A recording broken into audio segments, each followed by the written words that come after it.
कालू कौवा और टुनटुनी चिड़िया एक दूसरे के पड़ोसी थे। टुनटुनी चिड़िया एक बहुत ही मेहनती चिड़िया थी। उसके पास अपना एक प्यारा सा खेत था जिसमें वो हर किस्म की फसल की खेती किया करती थी। दूसरी तरफ कालू कौवे के पास ना तो कोई खेत था और ना ही वो कोई काम किया करता था, लेकिन वो टुनटुनी चिड़िया से हमेशा जला करता था। एक दिन जब वो घर में अकेला बैठा था तब वो खुद से कहने लगा, टुनटुनी के पास खेती के लिए इतनी सारी जमीन है और मेरे पास कुछ भी नहीं। मेरे पास भी कोई जमीन होनी चाहिए ताकि मैं उस पे खेती कर सकूं।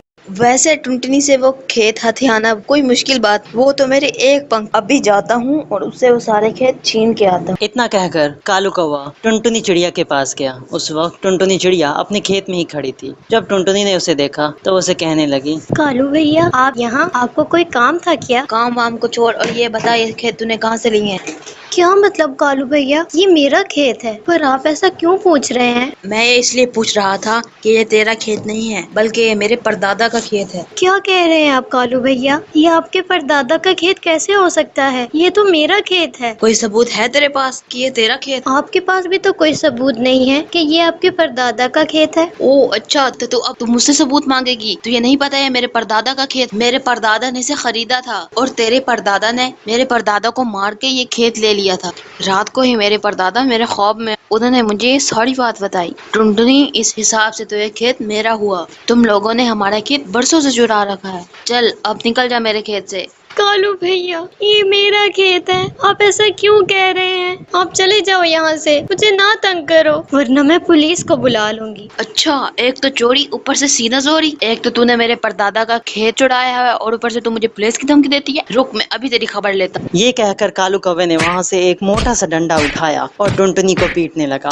इस तरह कालू कौवे ने मार मार कर टुनटुनी को वहाँ से भगा दिया। टुनटुनी जाकर एक दरख्त पर बैठी और रोते हुए खुद से कहने लगी, कालू भैया आपने मेरे साथ ऐसा क्यों किया? कालू भैया मैं जानती हूँ कि आपने मुझसे झूठ बोला है, पर मैं तो इतनी कमजोर हूँ कि आपको कुछ कह भी नहीं सकती। वो कालू तो पूरे जंगल का गुंडा है, अगर मैं पुलिस को भी ले जाऊँ तो कुछ नहीं हो सकता। अब मुझे मेरा खेत वापस नहीं मिल सकता, पर मैं क्या करूँगी? उस खेत के सिवा तो मेरे पास कुछ भी नहीं है। अगर वो खेत मेरे पास ना आया तो मैं कैसे कमाई करूँगी? और ऊपर से उसने तो मेरा घर भी छीन लिया, और अगर मैं वापस गई तो वो मुझे और मारेगा। अब मैं क्या करूं? ऐसा कहकर टुनटुनी रोने लगी। वो नहीं जानती थी कि अब क्या किया जाए, क्योंकि वो जानती थी कि कालू कौवा इस जंगल का बहुत बड़ा गुंडा है। पुलिस भी उसके सामने कुछ नहीं कर सकती थी। टुनटुनी बेचारी मजबूर थी, आखिर वो क्या करती। अचानक उसे एक आवाज आई, रो मत प्यारी चिड़िया, चिड़िया।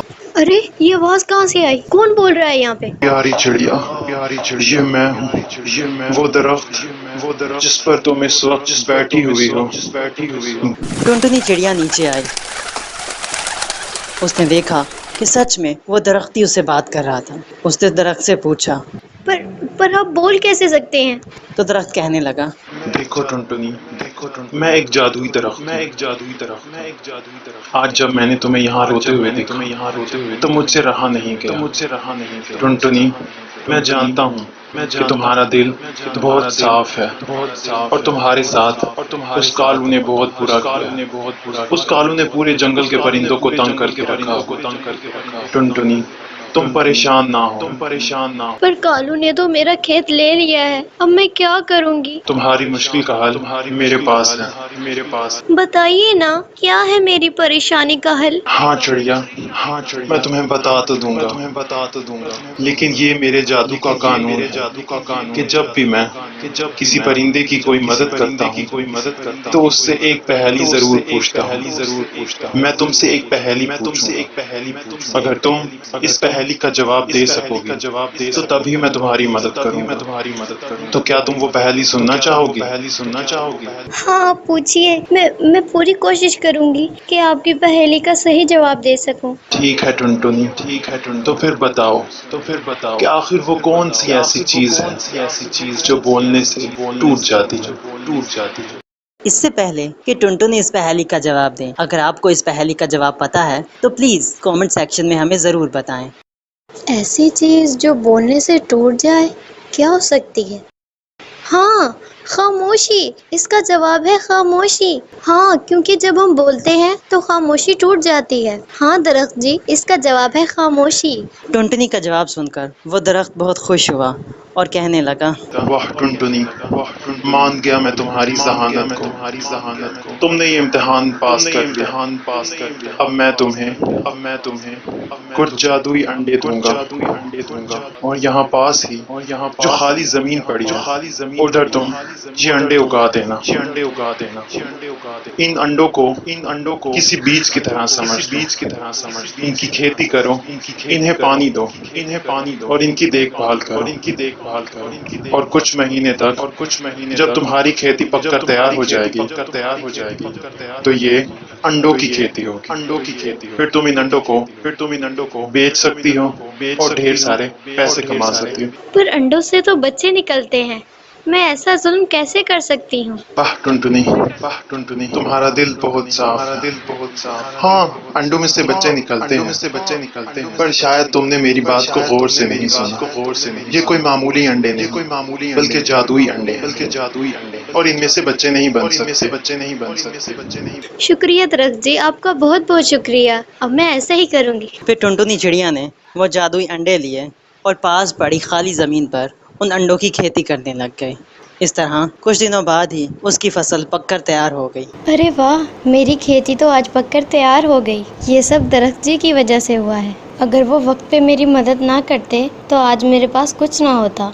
आज मुझे ये यकीन आ गया है कि दरख्त और पौधे ही हमारे सच्चे दोस्त होते हैं। हमें उनकी हिफाजत करनी चाहिए। एक दिन वही कालू कौवा वहाँ से जा रहा था। उसने जब टुनटुनी चिड़िया को वहाँ अंडों की खेती के साथ देखा तो वो कहने लगा, अरे ये टुनटुनी, ये कब बाज आएगी? एक खेत से इसे निकाला तो इसने दूसरा खेत बना लिया, और ये क्या, ये तो अंडों का खेत लगता है। मैं अभी जाकर इसे ये खेत भी छीन लेता हूँ। बढ़िया ही अंडों की खेती करने वाली। ये कहकर कालू कौवा उस खेत के पास जाने लगा। लेकिन जैसे ही वो आगे बढ़ा तभी अचानक उसे करंट का जोरदार झटका लगा और वो वहीं गिरकर मर गया।